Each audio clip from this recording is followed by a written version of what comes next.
बहुत जल्दी जल्दी बात करना होता है, मेकअप नहीं होता है, तो वो बड़ा एक्साइटिंग लग रहा है मुझे क्योंकि कुछ नया करने को मिल रहा है। मैं मतलब उसके बाद सडनली मुझे 50 साल की उम्र के रोल आने लगे। मैं ये कितनी स्टूपिडिटी है यू नो। तो मैं जब भी सुनती हूँ, और ये मैंने खुद फेस भी किया, जैसे मैंने कहा,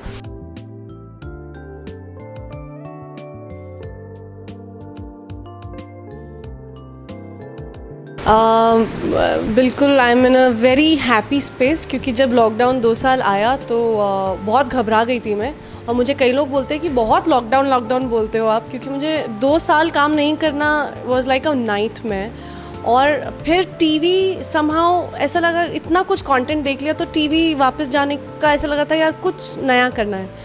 फिर जब भी टीवी वाले कोई स्विच लेते हैं, इट बिकम्स वेरी डिफ़िकल्ट, क्योंकि हमें ज़्यादा वेट करना पड़ता है। लोग बोलते हैं अरे यार टीवी से आ रही है, अरे यार टीवी से आ रही है। तो वो स्ट्रगल करना इतने सालों के काम के बाद, ये एक्सपेक्ट नहीं किया था मैंने। मुझे लगा था यार जाएंगे, हो जाएगा, बट नहीं टीवी वाले हैं, सॉरी रिजेक्टेड, सॉरी टीवी वालों को हम लेते नहीं। तो वो मैंने कभी सुना नहीं था, because I always thought you know like we are doing so well. हम हर रोल 4 पेजेस 3 मिनट में याद करके बोल देते हैं, यू नो। मैं तो उसी कॉन्फिडेंस में गई थी। But finally now I have signed, I have already shot for 1 web show जो अब रिलीज़ होने पे है। एक मैं शूट कर रही हूँ, एक बहुत ही बड़ी एक्टर हैं जो अपना कमबैक कर रही हैं, और मैं उनकी बहुत बड़ी फ़ैन हूँ। तो I am doing a very like one of the main roles in that. एक फ़िल्म की शूटिंग की है, वो हो चुकी है अभी। तो सारा काम मेरा मुझे लगता है अगले साल से दिखना शुरू होगा। And I am very very excited. जो लाइन ऑफ वर्क अभी मैंने यू नो किया है, और जो चीज़ें मेरी इन टॉक्स हैं, I am quite excited.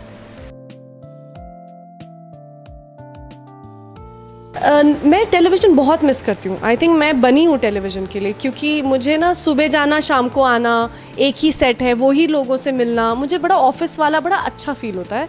And also the stability that comes with it. आप इतना काम करते हो, आपको महीने की इनकम मिलती है। मुझे ना वो पूरा सेटअप टेलीविज़न का, ऑल्सो एज एन एक्टर, मैं आपको बताऊँ, मैं बहुत अभी रिसेंटली कुछ ज़्यादा ही मैंने सुना यार टेलीविज़न एक्टर्स को हम नहीं है, टेलीविज़न मुझे समझ में नहीं आ रहा जितनी मेहनत हम करते हैं। मतलब अगर कल टेलीकास्ट है, स्क्रिप्ट अभी आती है, मैंने 4 पेजेस के मोनोलॉग 3 मिनट में याद करके बोले हुए हैं विदाउट फम्बलिंग, और सिर्फ बोला नहीं है, प्रॉपर, मतलब यू नो। तो मुझे लगता है वो रिस्पेक्टफुली क्यों नहीं बोला जाता। हम भी आर्टिस्ट हैं, हम भी यू नो बहुत मेहनत करते हैं, बट टेलीविज़न को मिस करती हूँ। मुझे फोमो भी होता है जब मेरे कई सारे एक्टर फ्रेंड्स जो टेलीविज़न कर रहे हैं वो अपने सेट से फ़ोटोज़ भेजते हैं, तो मुझे लगता है मुझे भी करना है। मैं टेलीविज़न मिस करती हूँ, बट अभी मैंने कॉन्शियसली, क्योंकि इतने सालों से मैंने नेगेटिव पॉजिटिव हर रोल निभाए, वेब शोज़ और इन प्लेटफॉर्म्स में ना काम करने का तरीका भी बहुत अलग है। बहुत जल्दी जल्दी बात करना होता है, मेकअप नहीं होता है, तो वो बड़ा एक्साइटिंग लग रहा है मुझे क्योंकि कुछ नया करने को मिल रहा है। बट मैं टेलीविज़न मिस कर रही हूँ। एक्चुअली बिल्कुल भी नहीं, ऑनेस्टली बताऊँ, और मैं ये सिर्फ बोलने के लिए नहीं बोल रही। I feel very thankful. मैं इंडस्ट्री में आई कैसे, मैं मिस पुणे करके एक कॉन्टेस्ट था जो मुझे मैं एक कंपनी में काम करती थी, वो 10 दिन के लिए जा रहे थे। उन्होंने बोला तो एक काम कर, पर्सनालिटी डेवलपमेंट, तुम टॉल हो, चलना, वो सब मैं ब्रांड्स को मिलती थी। उन्होंने बोला मिस पुणे कर ले, थोड़ा सा ना ट्रेनिंग हो जाएगी चलने में, वैसे भी छुट्टी है तो कर ले। मैंने कहा ठीक है, मैं जीत गई वो। और वहाँ पे बालाजी का कोई बंदी थी उसमें एज अ जज, उन्होंने मुझे मेरा पहला शो दिया। तो मैंने एक्चुअली ज़्यादा स्ट्रगल किया ही नहीं, बहुत इजीली और बहुत प्यार से मुझे, मतलब बोल सकते हैं, बुलाया गया इस इंडस्ट्री में। फिर एक समय आया मेरी ज़िंदगी में जहाँ मैंने टेलीविज़न छोड़ दिया, मतलब काम ही छोड़ दिया था। Obviously I became pregnant, I was very excited about that. फिर एक समय आया जहाँ मुझे काम चाहिए था, और फिर मुझे मीशा जी कॉफ़ी पे मिले और उन्होंने बोला तो ये करेगी, लीड है करेगी। मैंने कहा आप मुझे लीड ऐसे बैठ के ऑफर कर रहे हो।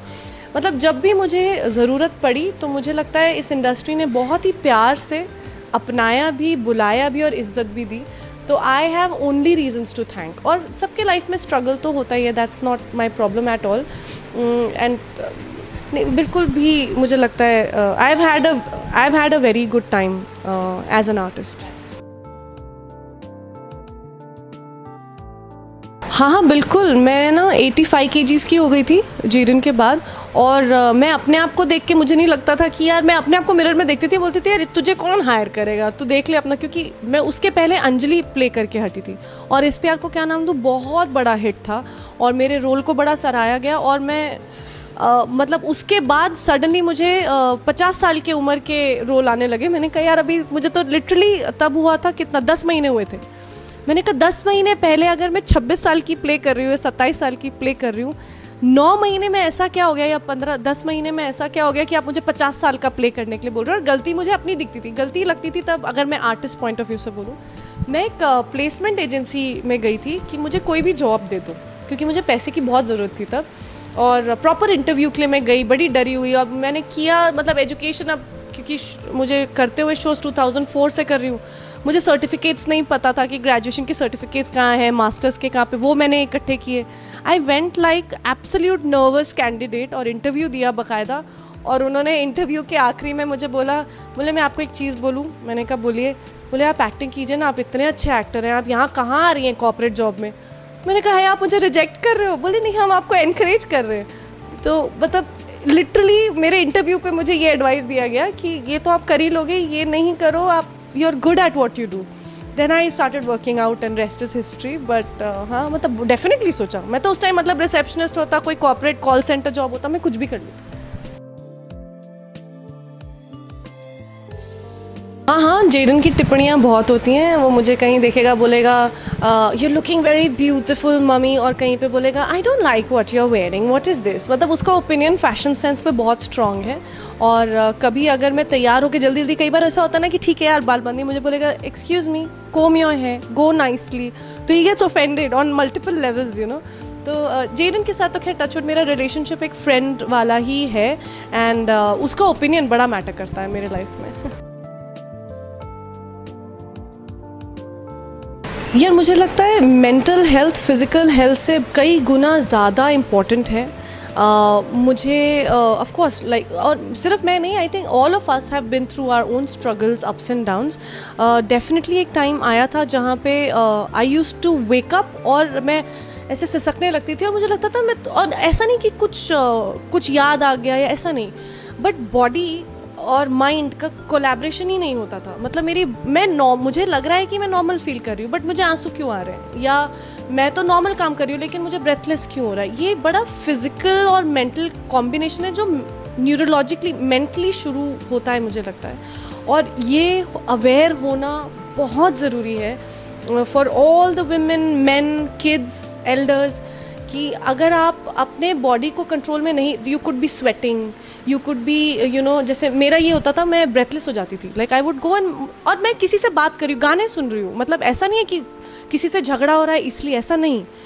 बट आपके लाइफ की कुछ चीज़ें, इन जनरल भी आपके लोज एंड अप्स में कुछ चीज़ें ऐसी होती है जो इम्पैक्ट कर जाती है, वो घर कर जाती हैं, और वो आपको रियलाइज़ नहीं होता है until your body starts showing the effect.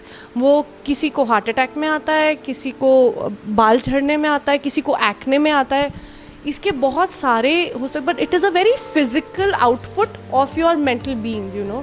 तो ये बहुत इम्पॉर्टेंट है। और इसके लिए जो मैंने किया, मैं वैसे भी बहुत वोकल हूँ, जैसे आपने कहा, मैं कभी घबराती नहीं बात करने के लिए, जो मेरे दिल में होता है मैं बात करती हूँ। That is what help me.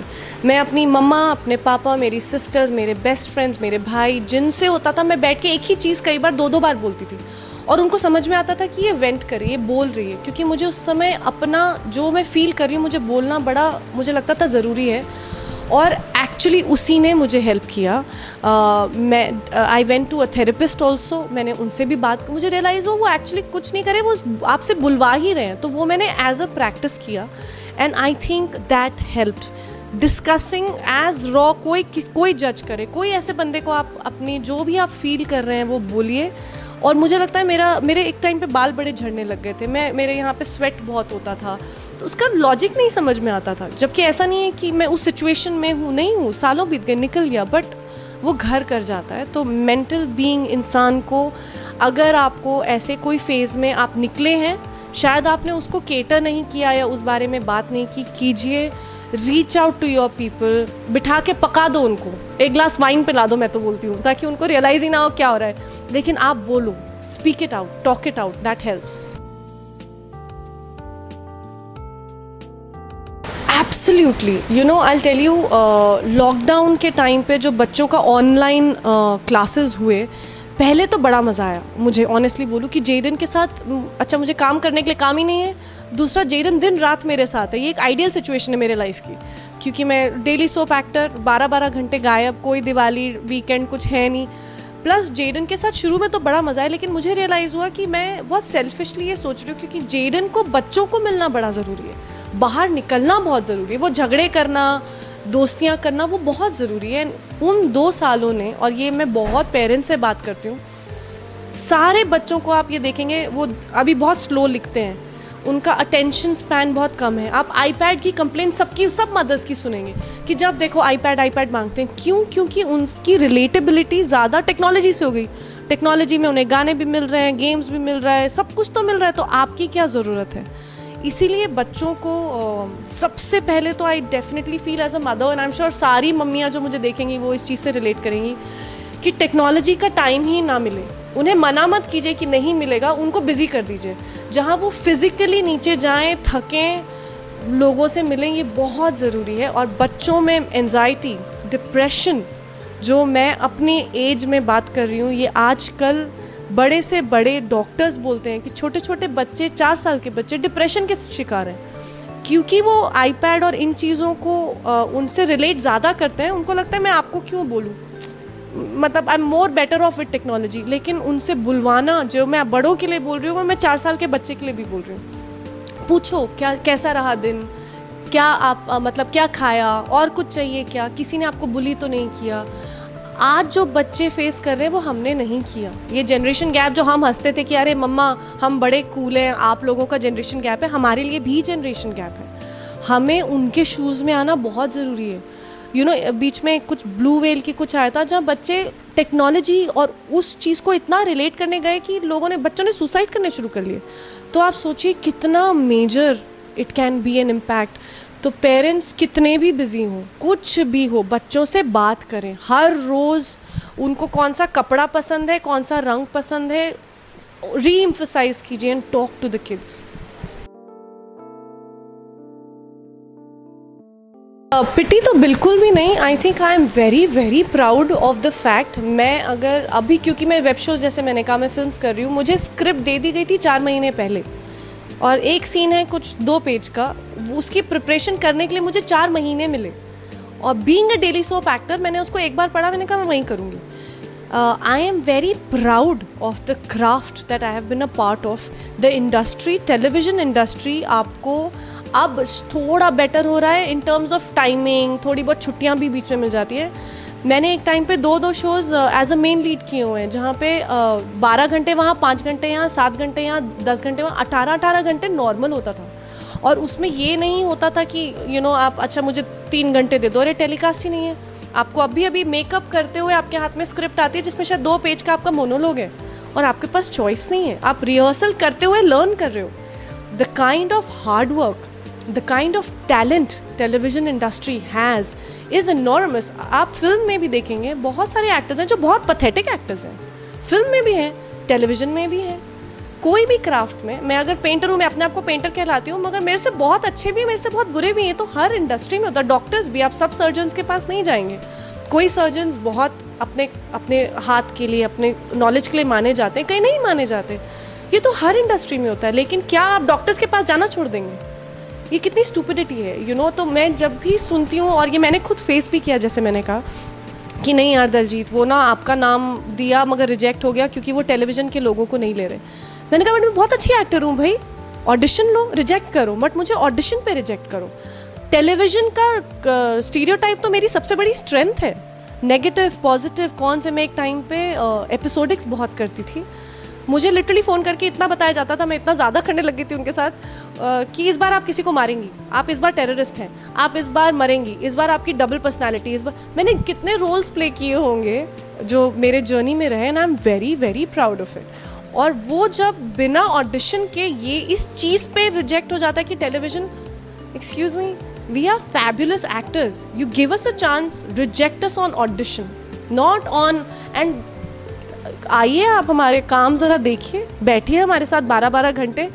Makeup room में जाते हैं क्योंकि सब हमेशा लीड ही करते हैं, चाहे नेगेटिव हो या, तो क्या होता है आप हर सीन में होते हैं, आप जाते हैं, चेंज करते हैं, आते हैं, फिर जाते हैं, चेंज करते हैं, आते हैं। We are literally sometimes don't get to sit 12 hours. अब मैं वेब शो कर रही हूँ, मैं अपने वैनिटी, मुझे फुल डोर 1 डोर वैनिटी में बैठती हूँ मैं, एक सीन होता है, मेरा पहला सीन रखते हैं, मैं 3 बजे तक हो गया और मुझे लगता है अब मैं क्या करूँ, आई गेट बोर्ड, मुझे लगता है और काम दो। We are so used to working, we are very hard working people. तो चाहे वो रियलिटी शो में हो, चाहे कहीं, मैंने ये बहुत जगह सुना है and I take it very personally, it is offensive कि don't dare call TV actors कि ये तो कोई टीवी एक्टर्स हैं। We are very talented guys and extremely hard working. हम अपना घर भी चलाते हैं, बिना टाइम दिए घर चलाते हैं और हम बहुत अच्छा काम करते हैं। सो या